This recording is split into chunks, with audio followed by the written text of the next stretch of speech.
Breaking news out today has me convinced that TikTok is either going to be sold to an American company or it will cease to exist in the United States of America. News just coming in about a report that this Chinese company is not only spying on probably everyone, but specifically American journalists. The Biden Justice Department is now launching an investigation into this. The news comes amid reports that the company has been considering a potential spinoff. It's been talking to bankers, allegedly. This feels like deja vu, does it not? I mean, did we not just go through this with Donald Trump a few years ago? Remember, Larry Ellison from Oracle was about to buy it? We're looking at TikTok. We may be banning TikTok. We may be doing some other things. There are a couple of options. Here we go again. It's all happening just as China's Xi Jing Ping gets ready for his big shindig with Vladimir Putin next week. And more breaking news to tell you about. A rare and historic move from the International Court in Brussels. It's accusing Vladimir Putin, a UN Security Council member, of war crimes. He is under arrest for war crimes. Putin is in the hot seat right now, and one wonders what it all means for China. I mean, does China really want to buddy up with someone that the International Court actually says is committing war crimes? We're going to get into all of that. Meanwhile, we still have not gotten to the bottom of the coronavirus origins, and we still have fresh concerns about the vitality of the U.S. banking system. Some are worried, and rightly so, that the Fed is trying to create a monopoly, if you would, in banking, getting rid of all the regionals. It's going to come down to just a handful of banks. They're going to issue a digital dollar, and then it's game over. They're going to know everything you do. Do not forget, Janet Yellen, she wanted to have the IRS in everybody's bank accounts. You want banks to report transactions of $600 or more. That's what the IRS wants. I think this proposal has been seriously mischaracterized. Look, the big picture is that we have a tax gap that over the next decade is estimated at $7 trillion, namely a shortfall in the amount that IRS is collecting due to a failure of individuals to report the income that they've earned. And so the IRS and the Treasury Department and the president wanted to be able to access any bank account that had more than $600 in transactions in a given year. Like, that's how you guys are going to go after billionaires? Yeah, right. Anyway, the congressman leading the Coronavirus Intelligence Task Force Committee that is looking into all that China may have done, he is here today. That's Representative Brad Wenstrup out of Ohio. He's a doctor, an Iraq war veteran, and he's going to give us all his intel on China, on Russia, on TikTok, and on our banking crisis, plus more. Hello, everyone. Welcome to the program. I am Trish Regan. Happy St. Patrick's Day. Are you wearing your green? I'm going to encourage you to go over to my shorts and also to my Instagram Reels and Facebook Reels because I've got a cute little thing on St. Patrick's Day. Have you ever heard of a leprechaun trap?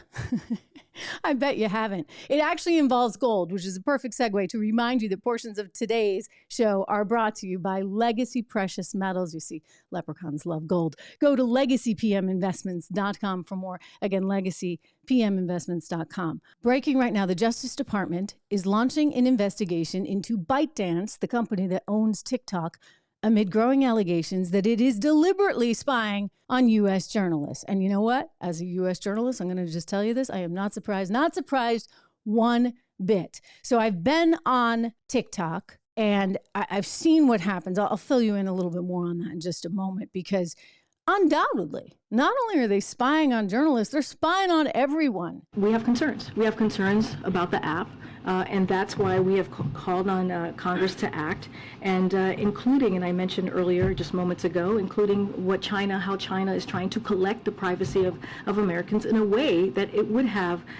can present national security risks. Every single one of us. You know, of course, that the administration also warned all members of Congress, all federal employees, they already told them they had to come off TikTok. Well, why the heck do we have TikTok if we're not even allowing federal employees to be on it because you're concerned about the spying? Why do you guys let this exist? You laughed about it when so many people on the right echoed their concerns. I mean, nearly 4 years ago, and it looked like the company was going to get sold. But, oh, no, that was just Donald Trump. Donald Trump trying to do his friend Larry Ellison a favor there. That's not in the interest of the American people. Oh, maybe it's even actually racist because it's a Chinese company. Give me a break. They didn't want to hear it. It can't be controlled for security reasons by China. Too big, too invasive, and it can't be. And I don't mind if, whether it's Microsoft or somebody else, a big company, a secure company, very, very American company, buy it. In fact, not only did they not want to hear it, they actually used TikTok. Remember all those TikTok influencers that were getting out the Biden's vaccine campaign? They actually used all these people. So they were in bed with TikTok until they weren't. I mean, maybe reality is actually catching up with them. We've seen some interesting things in the last couple of weeks. Consider the fact that Biden finally learned that he needs to contain oil prices. They can't keep skyrocketing up. So what do you know? Despite promising on the campaign trail that he would never drill on federal lands, well, guess what? He just okayed the Willow Project. He's going to be drilling in Alaska. Here's his explanation. We're going to need fossil fuels for at least the next 10 years. It's not like tomorrow we can turn it all off. Okay. Okay. So then you get the director of intelligence saying she's surprised. She's totally surprised that we don't have more agents and analysts assigned to manage the fentanyl crisis. That was Avril Haines. One of the things I've learned in the 2 years that I've been there is that we do not have as deep a bench of analysts on these issues, and we are not as, therefore, resourced as we need to be in order to really address this question. Hello? I mean, people have come forward warning of all of these crises, and nobody wanted to hear it. And one of these big problems happens to be TikTok. China is spying on every American, every single one of us. And we need to recognize that. We need to understand what's at stake. Not only are they using this as spyware to get into your phone, they are deliberately employing algorithms that divide us against each other while simultaneously augmenting issues that culturally really will result in the destruction, I believe, of America. So these are real problems. I mean, if you're the Chinese military, what better way to get at the U.S. and you don't even need weapons? You effectively pit them all those Americans against each other. You encourage bad behavior. You encourage mental health issues. You encourage drugs. All this stuff is there. And it can be seen and consumed on TikTok. Here's what needs to happen. We need to either completely shut down TikTok altogether and ensure that no one is on it, or we ensure that it's an American entity. You know me, I'm a big believer in freedom of speech. What I'm not a big believer in are algorithms that would be manipulated by a foreign entity that we frankly consider an enemy. For goodness sakes, the guy's over there meeting with Vladimir Putin. Why are we allowing his computer scientists to engineer algorithms that would pit us against each other? This is easy stuff that should be fixed, and yet it still hasn't been. Word today that TikTok has been meeting with some investment bankers trying to figure out whether it can do a spinoff, how it can salvage itself. I just say get the thing out of here. Just done and over with. Who needs it? Who needs it? Again, I told you I've been on there. I've seen it. I have a very small account. And they always ask me every time I log in, would I share my contacts? I'm a journalist. I got a lot of contacts. Now, why would I ever share my contacts? I don't share my contacts with any social media platform, period. But the idea of sharing my contacts with the Chinese, scary stuff. I'm glad that the left is finally waking up to this crisis. I'm glad they're finally waking up to the threat that China is. I mean, I guess it took all those spy balloons and a party with Putin for them to figure this out, that China really is a threat. We need to do something about this. Xi Jing Ping meeting on Monday with Vladimir Putin. And the deal there is that China's saying, oh, maybe we can fix it all. Maybe we can make this thing come together. Well, I think the international court just made it pretty darn clear to China and to the rest of the world that there is no fixing this thing. They are now accusing Vladimir Putin of war crimes. They are saying that he took children from Ukraine, removed children from Ukraine. It is an unusual move. Look, The International Court, well, they don't really do a whole lot, shall we say, let's be honest. But what's historic about this particular case is that they're making an accusation against a member of the Security Council. So they're going right after him. The Russians are like, well, who cares? It doesn't really matter. It doesn't matter for us. I do suspect it matters a bit for China. So if China is pairing itself with the likes of someone that the rest of the world views as a war criminal, then we ought to be doing a whole lot more to sanction China, to position China so that it has no influence in the rest of the world. Listen, Russia's economy is nothing. And they got oil, which has been sanctioned. That's partly why we've seen oil prices. Actually, they're a little bit lower today, but they had moved up. But that's all they got. I mean, Russia does not have a thriving economy, not without the rest of the world. And even if they pair up with China, China needs us. China needs the West. So we have a lot more leverage than anyone in this administration understands or is trying to use. Joining me right now with more on all of this, we have Congressman Brad Wenstrup from Ohio. It is very good to see you, sir. And wow, you have such an incredible background, having been a physician. You're a veteran. We got lots to discuss. Welcome to the program. Thank you very much. Good to be with you, Trish. I want to start first with the news that's just coming into us about the International Court deciding to do something about Vladimir Putin. They're accusing him of war crimes. He's under arrest for removing children from Ukraine. What's your reaction to that? So I'm glad that they did, but it does play an interesting part of the whole international scenario right now. When you think of China, is China going to help Russia? Or it's China just watching to see what happens to Russia, because they're thinking about doing the same thing to Taiwan as Russia has done to Ukraine. So there's a lot of moving parts here, and I'm really concerned too about the United States' role in our posturing with these two nations as we're trying to keep a peaceful and free world as much as we possibly can. For sure.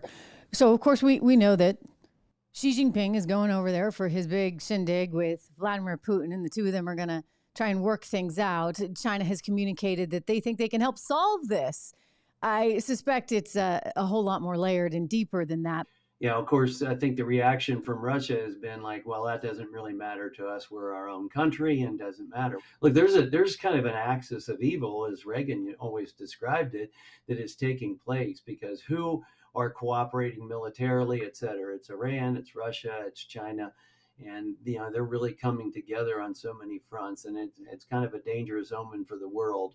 I was in Kyiv right before the attack. Here was a place getting ready for Christmas. They had their Christmas lights up. I stayed at a Marriott, and now it's just getting destroyed. And for what? I know. It's devastating to see that. You are also chairman of the Select Subcommittee on the Coronavirus Pandemic. As we consider the threat of China right now, which I think is a very, very big threat, COVID-19 virus, do you think that came from the Wuhan lab? I mean, maybe, I don't know if you have an opinion on it or not, but I've been devastated, concerned by the willingness of everyone to shut down any questions that could be asked, that should be asked, because, look, I'm a journalist. I just want answers, and I want to explore it. Well, there's a few things. Why would people be shutting down the notion that it may have come from the lab? Why would any Americans be shutting down that notion? Well, I mean, here's a possible motive. Our government through the NIH was funding coronavirus research in China. And whether they say it wasn't for gain of function or not, that is fungible. And look, we know from a published article in 2015 that Ralph Barrick of North Carolina was creating a chimera or a gain of function type of virus with Dr. Zhengli Shi in China at the Wuhan Institute of Virology. I mean, you follow the breadcrumbs and follow the money. To me, it seems that people that want to say it's nature generally are the scientists that were engaged in some way with funding the lab. And we have a lot of intelligence. I sit on intelligence committee. We've seen a lot of things that the breadcrumbs all lead to the lab, in my mind, not all lead, but they lead to the lab accidentally. And I would suspect that it's fair to say that the wet market may have been the first super spreader, but you had people reportedly become sick with with COVID type symptoms in the fall of 2019. Yeah, And what was the including some that reaction? were working at that lab.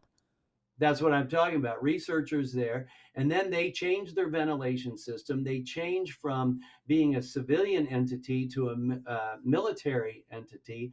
I mean, there's just too many things that start to have. They destroyed the sequences of the viruses that they had, say, in their library, if you will. Look, people don't like to have blood on their hands, do they? So if you are engaged with that research in any way, shape, or form there, first question is why? Why were we engaged there and doing it in this way? The next question is if you wouldn't want that to be said that you did it. Right. But you also don't want to, lie during a hearing before Congress. And I think there's a lot of questions as to what Anthony Fauci's motives were and why he was so desperate to really. It feels like, and this is a big word to say, it feels like he was trying to cover something up. And so I guess that's what a lot of us want to get to the bottom of. I look at new data that just came out from the CDC, and we see that maternal deaths skyrocketed in 2021 to a level not seen since 1967. Because you know what? And you know this as a doctor, you need medical care. You need medical care when you're pregnant. But in the middle of a nationwide shutdown, there were people that didn't get the medical care they needed, not just women, but plenty of other people. We all have stories of loved ones that may have passed away from simple things that should have been attended to, but the country was shut down and the medical system was backed up. And not only that, I said this to Secretary Azar as well. America needed to be hearing from the doctors that were treating COVID patients, not the person that sits in the lab. We needed to hear from the ones actually caring for people to tell us what's working and who was at risk. We didn't do a good job of that at all. As we go into this committee, it's about the economy, it's about the school closures, it's about masking, it's going to be about all of those things, what we did. It's going to be an after-action review, lessons learned. Some decisions were made because we were flying blind. I get that. But when you start to have information, you have to change course. And you have to let the American people know what is going on. And instead, through this whole process, the American people were being indoctrinated. They weren't being educated about what was going on. They were being given one narrative. And what we're finding already in this committee through the documents that we're seeing is that certain people within the government on one side of this issue that had actually been funding or receiving funds for gain-of-function research said we need to speak with one narrative, and that narrative is going to be right. That and that's what was wrong. And look, and we don't know the answers. And the New York Times came out with a report yesterday that points back to a market. I think raccoons were involved. We ought to be able to have honest conversations with ourselves about what actually went down. And if we can't do that, then we've lost sort of a core part of who we are. Staying with China, there is talk that TikTok might either be banned in the U.S. or sold. This came up during the Trump administration. Larry Ellison, great guy, wonderful entrepreneur. He looked at buying it. The deal didn't go through, but now you've got Democrats, and there are a lot of people on the left, right, at the time that say, conservatives, they're overreacting. Have you seen TikTok? I mean, if I were China and I wanted to embed myself into a country and just kind of have the worst elements of that country feed off of that and have it destroyed from within, in other words, divide us even more, I'd love something like TikTok. I mean, I would think the military in China would just absolutely love it because it is destroying our culture and causing so many problems. Can this be changed? Should the company be sold? Should it be banned? What's your view on that, again, as a member of the Intelligence Committee? I think we do have to be careful. We want to make sure that people have freedom of speech in this country. But foreign-owned media outlets, which is really what this is, social media, whatever, doesn't matter, accessing the minds, especially of our youth, is something we have to be very concerned about. And, I don't know if kids are even getting in school the American message that I got growing up. Do they say the Pledge of Allegiance anymore? I mean, I don't think they do. From what I understand, we begin as Republicans, we begin every conference meeting that we have within Republicans, we begin with a prayer and the Pledge of Allegiance. The Democrats, I've been told, do not. And they wonder why we even do it. So TikTok, though, for example, and some of the things where you find out your heritage, China's got that. They're getting your DNA. When you go and you do that and say, oh, look at me, I'm 50% Irish. We'll just use that for today. Well, happy St. Patrick's Day, by the way. And this is from Trish Regan, whose original name was O'Regan. Well, I'm a quarter Irish anyway, but everyone's Irish on St. Patrick's Day, as my parents would always say. You got it. But they're gathering all this information about us every chance that they can. And I'll take it a step further too. I met with the Chinese ambassador recently. He said he wanted to come through Ohio and talk to some of the members. And of course I brought up fentanyl, and he said, we don't like being blamed for fentanyl. And I said, well, you did stop mailing it directly to people's homes, but you sell the precursors to educated chemists that work for the cartels in Mexico, and it's killing us. Yep. And he goes, well, they're legal products. I said, yes, they are. And I'll work with you on tracking those legal products to see where they're going and try and stop them from getting into bad hands. He didn't want to go any further with that. Everywhere we turn, they have an opportunity. For sure. And I've done a lot of research on this. And as my viewers know, I am a student of history and economic history specifically. You go back to the 1800s.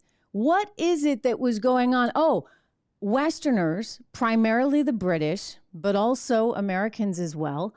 Well, we were actually sending cocktails of tobacco and opium through a very porous, this is interesting, very porous, unguarded southern border in China. And the Chinese, the Ming Dynasty, everybody was so upset about this, and they said it's illegal and you got to stop. And no one stopped. A third of the population in China became addicted. Many people died. We had Opium Wars 1 and 2, and the follow-up was what the Chinese call, and the CCP uses this in their indoctrination of why you can't trust the West, the 100 years of humiliation. They have not forgotten that.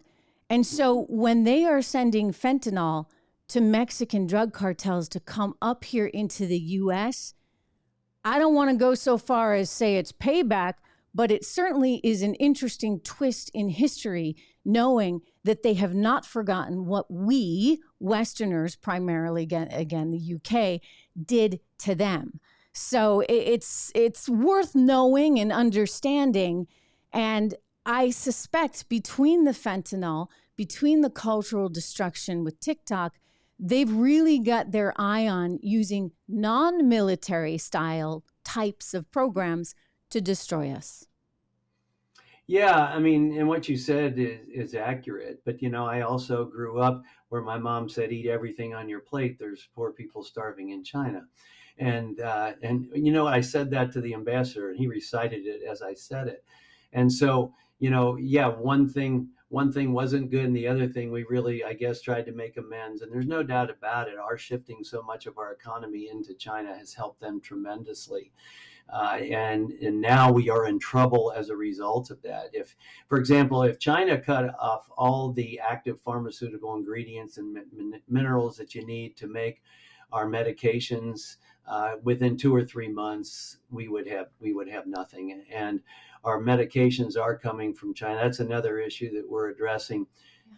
FDA is not over in China approving how these things are being made.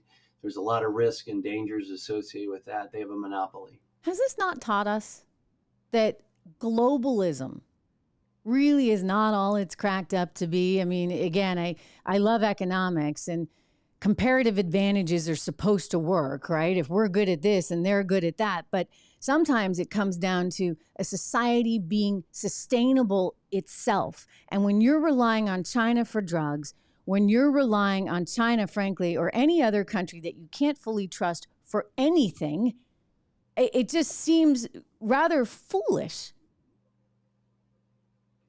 Yeah, people have always wanted to come to the United States of America, my grandparents included, because it was a country that was within itself sustainable, and it was free, and they knew there was opportunity. And we're giving up the opportunities that we had here and sending them offshore. And, it didn't happen overnight. It's over the last 50 or 60 years. I'm not going to blame one administration over the other, but At the same time, the Obama administration, President Obama said manufacturing's done here. And now we're seeing the cost of that. Yet if you'd have told me as a Clinton as surgeon, well. yeah, if you'd have told me as a surgeon in Iraq that my protective equipment and my pharmaceuticals relied on China, an adversary, I would have said, how did we let ourselves get here? And now we're scrambling to try and turn it around. But the way we can turn this around, our supply chain problem, if you will, isn't going to be turned around for what Joe Biden wants to do with our economy, to continue to increase taxes, corporate taxes. When we did the Tax Cuts and Jobs Act, there were no inversions. No company left America. The last one was Burger King going to Canada. And the reason I used to call them shotgun marriages, right? Because Yeah. it would be like, okay, let me go acquire this company over in Ireland or some other place because then I can get a better tax rate.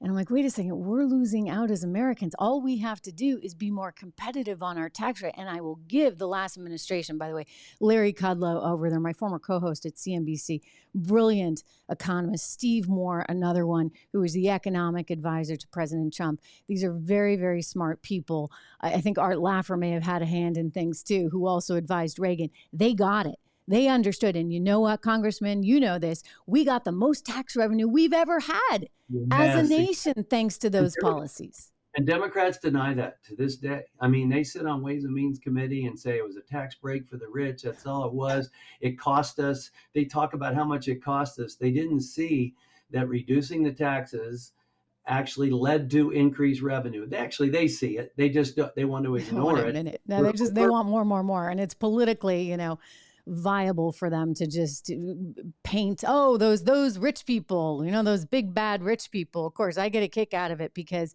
every single one of these Democrats comes along and says, these big bad rich people, especially those in the private equity business. And then they continue to allow the private equity industry to get away with paying a minuscule amount of tax because their income is regarded as, investment instead of income. I won't digress on that, but I do want to get your thoughts on this rather ridiculous and obscene proposal that we saw from President Biden. I think it helps us understand where the left is really coming from. Oh, yeah. Yeah. No, I mean, you're talking about his budget. The budget proposal. Yeah, fortunately, it's not law. It's his but budgets, even our budget, if when we produce it, sets our priorities. And I can tell you that our priorities are for us to become more fiscally responsible. We would like to not increase taxes. We would prefer to make it the best you can to come to America. But, they have all these things in there for climate. And, they actually want to cut funding to the Department of Homeland Security when we have this porous border that we were just basically talking about when we talk about the drug problem. Their budget includes basically millions of dollars to help Planned Parenthood for abortion, all these things, this culture of death that they seem to be so in favor of, that's really, where they are. Well, I think they need to start praying and send the Pledge of Allegiance a little more. There's something to be said for patriotism, for being proud of your country, from being proud of all that we have accomplished as a nation. I'll tell you, you know what? The world would be a very different place if it was not for America. And people should never, ever, ever forget that.